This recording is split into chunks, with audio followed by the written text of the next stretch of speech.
demolition drive in Delhi is not taking pause. A day after the Supreme Court refused to grant a stay on the South Delhi Municipal Corporation's demolition drive amid huge protests by locals, the civic body has brought in bulldozers in the new Friends Colony area.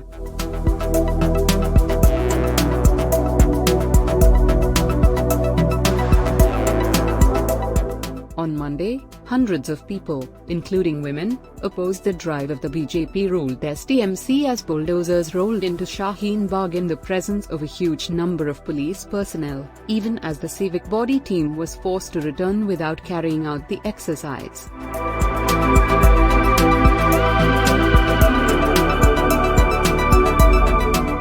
Encroachment drives were planned in STMC areas after Delhi BJP chief Adesh Gupta wrote to the party-ruled civic body's mayor on April 20 to remove encroachment by Rohingyas, Bangladeshis and anti-social elements.